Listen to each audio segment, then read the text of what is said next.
Sword of Coming, episode 137. Untuk melihat video selengkapnya, sahabat bisa kunjungi playlist yang telah Sabta Novel sediakan.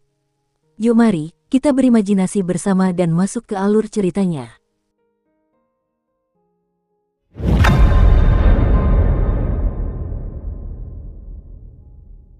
Saat rombongan semakin dekat ke kuil Dewa Kota, mereka mendapati bahwa sebagian besar orang di jalan adalah para penyembah yang datang untuk mempersembahkan dupa di kuil.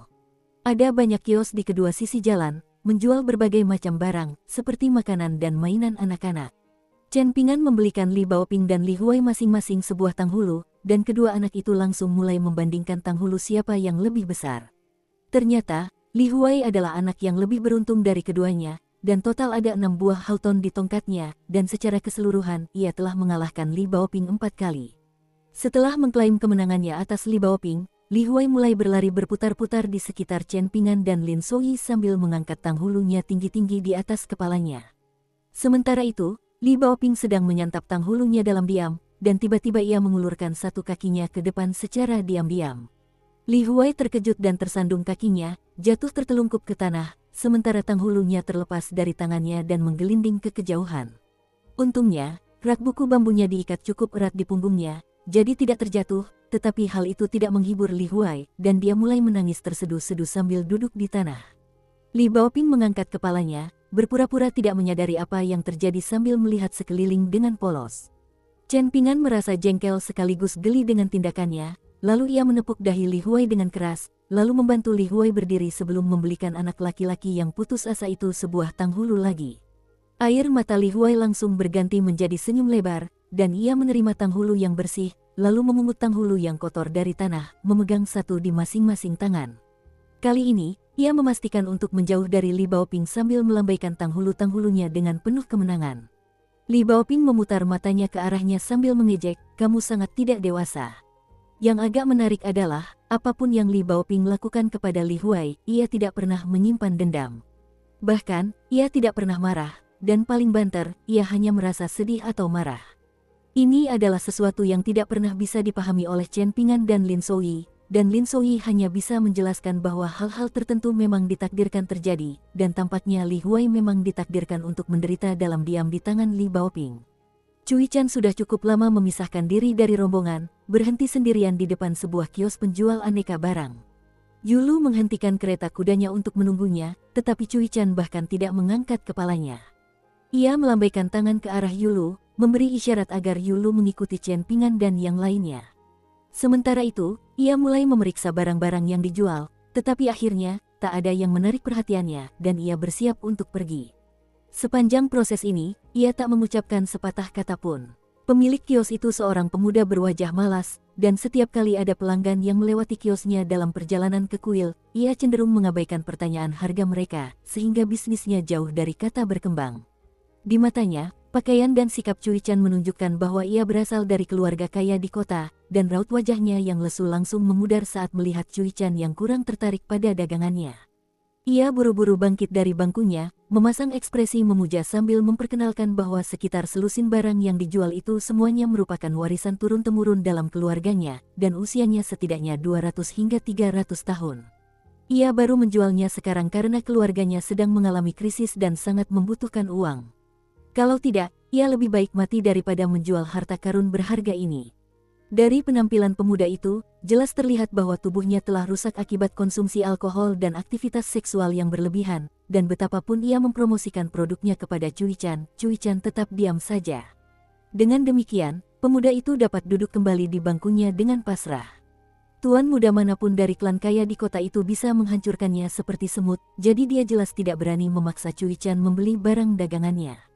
Konon, klan-klan kaya itu dikunjungi oleh para dewa hampir setiap tahun, dan setiap kali kunjungan semacam itu terjadi, para dewa yang berkunjung akan disambut dengan meriah, menciptakan suasana yang bahkan lebih meriah dan ramai daripada perayaan festival.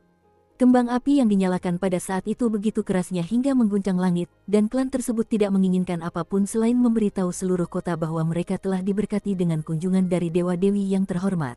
"Saya akan mengambil semua yang ada di meja ini seharga 10 tael perak." "Apakah itu cukup?" tanya Cui Chan tiba-tiba. Pemuda itu menggelengkan kepalanya kuat-kuat sambil menjawab dengan ekspresi cemberut, maafkan saya karena menolak tawaran Anda, Tuan Muda yang terhormat, tetapi semua barang yang saya jual ini sungguh merupakan harta karun yang telah diwariskan turun-temurun dalam keluarga saya. Ada catatan yang jelas di silsilah keluarga kami bahwa salah satu leluhur saya pernah menjabat sebagai guru kekaisaran dinasti keberuntungan bangsa Suahir. Tentu saja, meminta 70 atau 80 tael perak untuk satu benda ini saja tidak terlalu mahal. Wajah pemuda itu memerah ketika ia mengambil sebuah figur kaca berwarna yang panjangnya sekitar setengah inci. Sayangnya, figur itu kusam dan tanpa kilau, dan jelas tidak terlihat seperti artefak berharga. Pemilik kios muda itu sedikit mencondongkan tubuh ke depan, lalu dengan hati-hati menyerahkan patung kaca itu kepada Cui Chan sambil berkata, "Lihatlah baik-baik, Tuan Muda yang terhormat. Jika penglihatan Anda tajam, Anda bahkan bisa melihat alis dan kerutan pada jubah patung ini. Detailnya sungguh menakjubkan. Meskipun bahannya bukan kualitas terbaik, ini tetap merupakan patung kaca yang sangat langka, jadi tentu saja tidak akan terlalu mahal untuk meminta 3 atau 4 tael perak. Jika kita memperhitungkan semua harta karun lain di sini, 10 tael perak terlalu rendah untuk saya terima. Mohon pertimbangkan untuk menaikkan harganya karena kemurahan hati Anda yang tak terbatas, Tuan Muda yang terhormat." Cui Chan berhenti sejenak untuk merenung, lalu berkata, "Bagaimana kalau 11 tael perak?" Pemuda itu begitu jengkel hingga hampir pingsan, dan ia terpaku di tempatnya sambil menatap Cui Chan dengan linglung sebelum menghela napas pasrah. "Tolong jangan mempermainkanku seperti ini, Tuan Muda yang terhormat." Cui Chan tertawa terbahak-bahak, lalu bertanya, "Apakah Anda mengenali perak resmi?" Pemuda itu sedikit ragu mendengar ini, lalu mengangguk sambil tersenyum masam sambil menjawab, "Tentu saja. Klan kami cukup makmur di generasi ayah saya, dan sekitar selusin toko di jalan dekat kuil Dewa Kota dulunya milik klan kami." Cui Chan mengeluarkan sebatang perak batangan sebelum meletakkannya di atas meja sambil berkata, "Ini 20 tael perak resmi Kekaisaran Li Agung. Jika dikonversi menjadi perak kualitas rendah yang digunakan di negara Istana Kuningmu, ini seharusnya setara dengan setidaknya 25 tael perak. Apakah itu cukup untuk meja sampah ini?" Pemuda itu telah menyelinapkan semua barang ini untuk dijual secara diam-diam, dan ia bermaksud menjualnya seharga 20 tael perak. Maka, ia segera menerima tawaran itu dengan wajah gembira, buru-buru mengambil batangan perak itu sebelum menggenggamnya erat-erat. Ia mengamati batangan perak itu sejenak dengan saksama, lalu dengan lembut menggaruknya dengan kukunya, dan ia yakin bahwa ini memang batangan perak berkualitas luar biasa. Dia takut Cui Chan akan berubah pikiran, jadi dia cepat-cepat menyimpan batangan perak itu, lalu meraih sudut-sudut taplak meja sebelum mengangkatnya dan mengikat sudut-sudut itu menjadi sebuah parsel. Semua barang di dalamnya berdenting-denting saat dia melakukannya, dan setelah mengikat ujung-ujung taplak meja, pemuda itu mendorong bungkusan itu ke arah Cui Chan sambil tersenyum gembira sambil berseru, "Ini semua milikmu, Tuan Muda yang terhormat." Cui Chan mengambil bungkusan itu sambil menyindir, "Kalau kau menjual barang palsu padaku, aku akan memburumu dan membuatmu memakan semua ini satu persatu." Pemuda itu tersenyum memuja sambil meyakinkan, "Saya terkenal di sini karena kejujuran dan integritas saya, dan saya tidak pernah menipu siapapun, jadi tenang saja, Tuan Muda yang terhormat. Ini jelas merupakan kesepakatan yang menguntungkan bagi Anda." Cui Chan membawa bungkusan barang di satu tangan sambil mempercepat langkahnya untuk menyusul Chen Pingan dan yang lainnya. Saat dia mendekati kereta kuda itu, dia dengan santai melemparkan bungkusan itu ke Xie, lalu tiba di sisi Chen Pingan sambil menunjuk ke atap kuil Dewa Kota yang menarik perhatian di depan dan memperkenalkan, "Ini adalah paviliun Dewa Kota terbesar di negara Yellow Court, dan konon selama tahun-tahun terakhir berdirinya negara Suahir, kuil ini memiliki yurisdiksi atas Dewa Kota dari beberapa negara, jadi genteng kaca hijau di atapnya memiliki kualitas yang sangat tinggi. Mereka pasti berani memasang genteng berharga seperti itu di atap kuil Dewa Kota pada umumnya. Ini bukan lokasi asli kuil, dan baru dipindahkan ke sini setelah klan Hong mengambil alih negara dan memulai dinasti baru. Lokasi asli kuil Dewa Kota ini cukup bagus dengan sebuah sumur tua di dekatnya. Sumur itu dulunya adalah mata air roh, dan sejak itu telah diubah menjadi penginapan oleh sebuah sekte dari negara Istana Kuning. Penginapan ini khusus melayani para kultivator, pejabat istana kekaisaran, dan orang-orang kaya, dan energi spiritual yang terpancar dari mata air roh tersebut sangat mendukung kultivasi, menjadikannya tempat yang sangat langka dan luar biasa di dunia fana. "Apakah mahal untuk tinggal di sana?" tanya Chen Pingan. Cui Chan mempertimbangkan pertanyaan itu sejenak, lalu menjawab, "Di matamu, itu akan sangat mahal."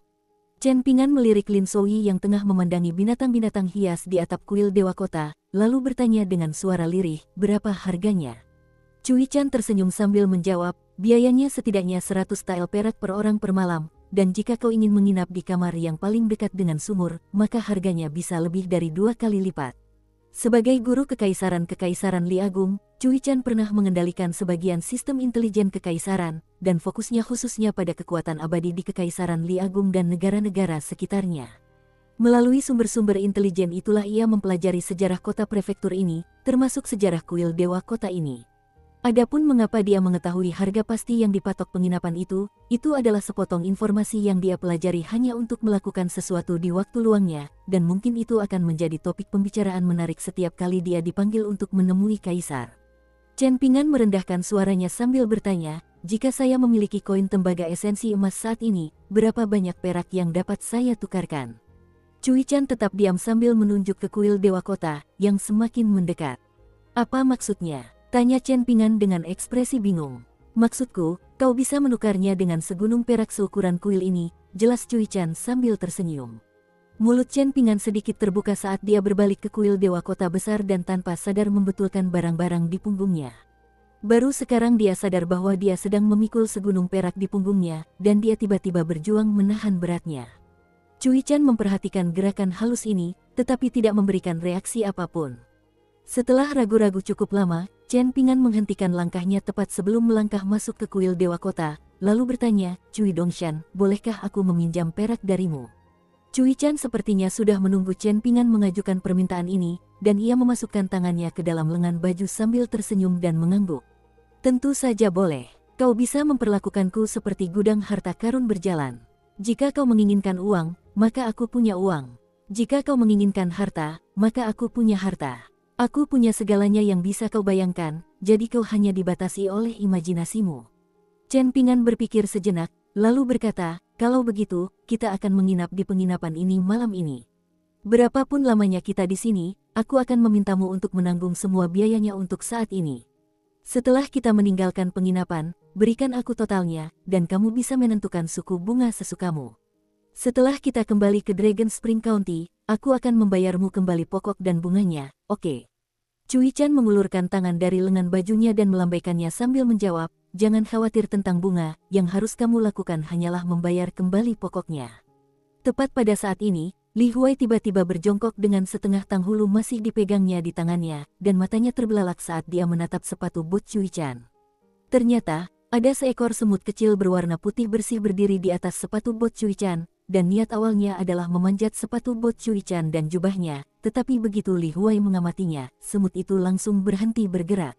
Li Huai sangat tertarik melihat semut kecil itu, dan ia mengulurkan tangan untuk mencoba meraihnya. Semut kecil itu sangat terkejut melihat ini, dan ia tak berani berpura-pura mati lagi karena langsung melompat dengan lincah. Ia mengaitkan kaki depannya ke kain halus jubah Cui Chan, lalu dengan cepat naik ke pinggang Cui Chan. Dengan lompatan terakhir, ia mencengkeram bagian bawah lengan baju Cui Chan, tempat ia menggantung sambil sedikit berayun ke kiri dan ke kanan. Ekspresi Cui Chan tetap tidak berubah saat ia menangkap semut itu di antara dua jari tangan kanannya, lalu memegangnya dengan lembut di telapak tangannya sebelum memasukkannya ke lengan baju kirinya. Dalam rangkaian peristiwa yang mengejutkan, semut itu meleleh seperti salju dan es di telapak tangan Cui Chan, seketika berubah menjadi batangan perak, tetapi batangan perak itu masih menggeliat dan bergerak tanpa henti. Setelah menyimpan bongkahan perak yang bergerak itu di lengan bajunya, Cui Chan memandang sekelilingnya dan mendapati bahwa Yulu dan Xie Xie tidak memperlihatkan reaksi apapun terhadap perbuatan ajaib yang baru saja dilakukannya, tetapi Chen Pingan dan kelompoknya yang merupakan orang-orang desa dari Jewel Small World tercengang oleh apa yang baru saja mereka lihat. Cui Chan jelas tidak ingin menjelaskan apapun kepada Chen Pingan dan yang lainnya. Ia menoleh ke Yulu dan berkata, beli dupa dengan Xie Xie, kita akan menggunakannya begitu kita memasuki kuil Dewa Kota. Idealnya, belilah tabung dupa saat kalian melakukannya. Tentu saja, pastikan untuk membeli yang murah dan sederhana. Kalau tidak, aku tidak akan membayarnya. Dukung terus channel YouTube Sabta Novel. Yulu dan Xie Xie melakukan apa yang diperintahkan, pergi untuk mengambil beberapa batang dupa, sementara Chen Pingan tiba-tiba berkata, Cui Dongshan, batangan perak itu uang yang kau gunakan untuk membeli sebidang barang itu, kan? Bagaimana bisa berubah menjadi semut dan kembali padamu? Ekspresi polos terpancar di wajah Cui Chan saat ia menjawab, saya sudah membayar barang-barangnya, dan dia setuju dengan harganya, tapi batangan perak itu tetap saja kembali kepada saya. Saya juga merasa sangat bersalah. Li Huai berjongkok di tanah, dan raut wajah iri muncul di wajahnya saat ia merenung, sungguh makhluk kecil yang fantastis. Jika aku punya batangan perak seperti itu, aku bisa pergi kemanapun aku mau. Cui Chan menatap Li Huai sambil tersenyum dan bertanya, kau menyukainya? Kau menginginkannya? Benda kecil itu disebut bak silver, dan ia tidak bisa melakukan hal luar biasa apapun selain berpura-pura menjadi batangan perak.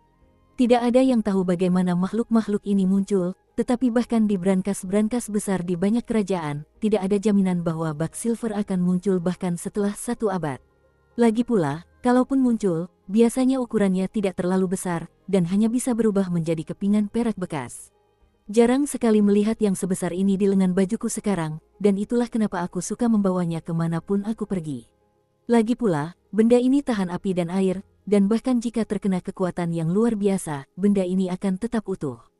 Kamu bahkan bisa mengirisnya menjadi puluhan bagian, tapi yang perlu kamu lakukan hanyalah mengumpulkan semua bagian itu kembali menjadi satu tumpukan, dan benda itu akan segera kembali ke bentuk aslinya. Kamu mau? Kalau mau, aku bisa memberikannya kepadamu. Li Huai berdiri dan menjawab dengan ekspresi serius, saya hanya punya satu saudara perempuan. Namanya Li Liu, dan saat ini, dia masih istri Liang.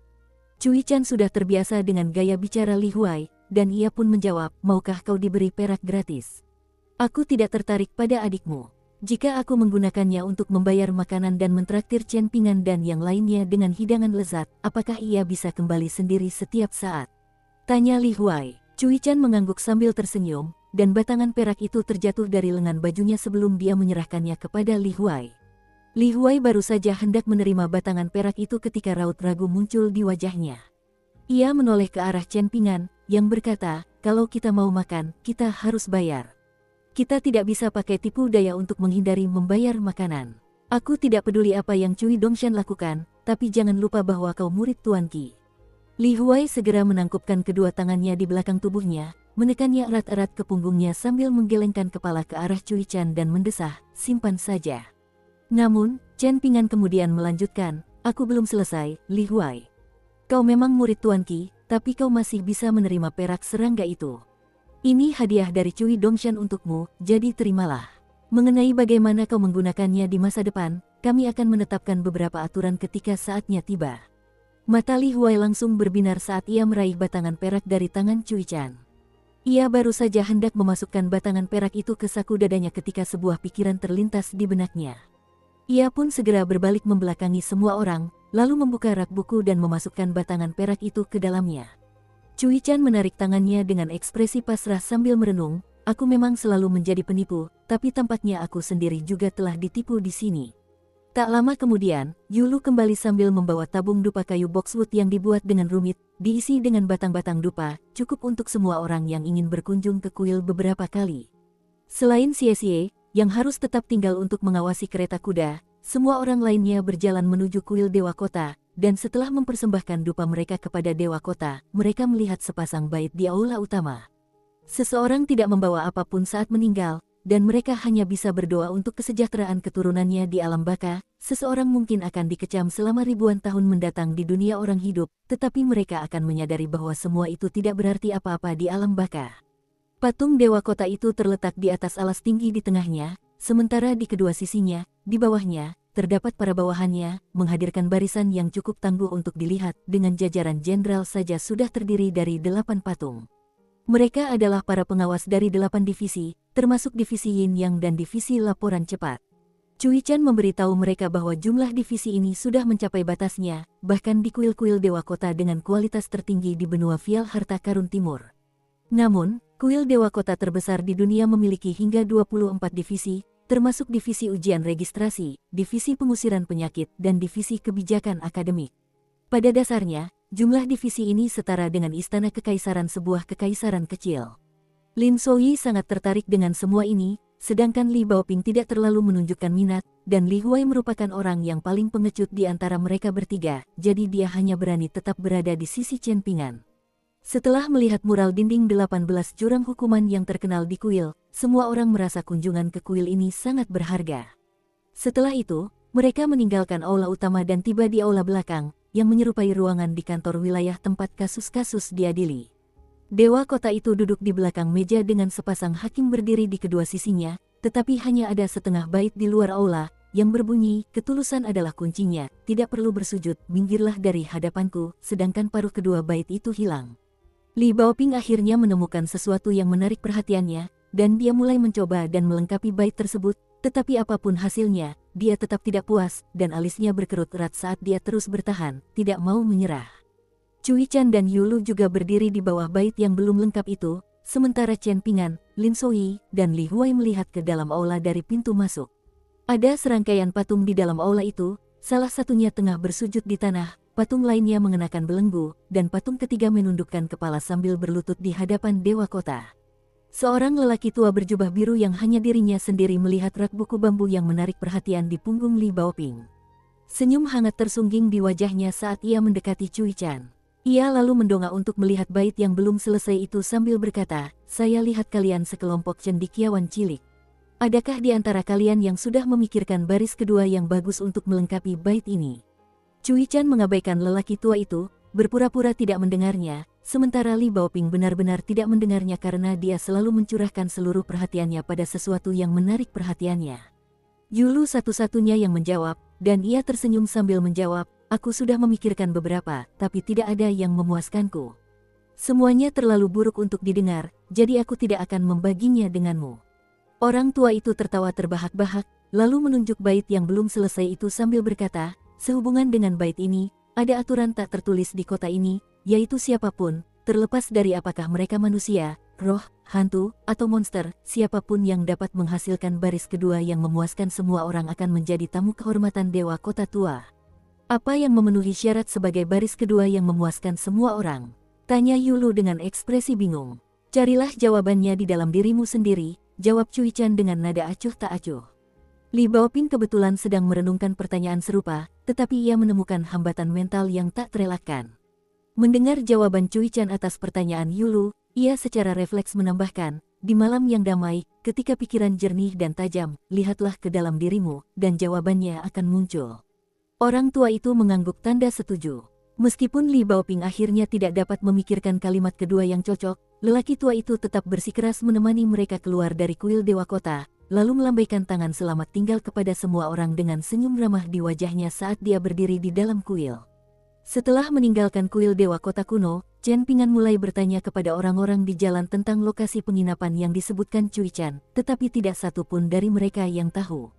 Sepertinya penginapan itu bahkan tidak ada di kota ini, jadi Chen Pingan hanya bisa bertanya kepada Cui Chan. Cui Chan tersenyum sambil berkata, bagaimana kalau kita cari tempat menginap lain saja? Aku hanya dengar tentang penginapan itu dari orang lain, jadi informasinya mungkin tidak akurat. Kalau penginapan itu tidak ada, kamu tidak perlu pinjam uang dariku. Chen Pingan menoleh ke arah Lin Soyi, yang balas menatapnya dengan ekspresi bingung. Chen Pingan memutuskan untuk bertahan dan berkata, kalian bisa menjelajahi pasar, aku akan terus bertanya. Dengan itu, Chen Pingan bergegas maju sendirian, bertanya kepada satu persatu pejalan kaki apakah mereka pernah mendengar tentang penginapan yang disebutkan oleh Cui Chan. Sementara itu, Cui Chan berjalan kembali ke kereta kuda dengan tatapan tidak senang.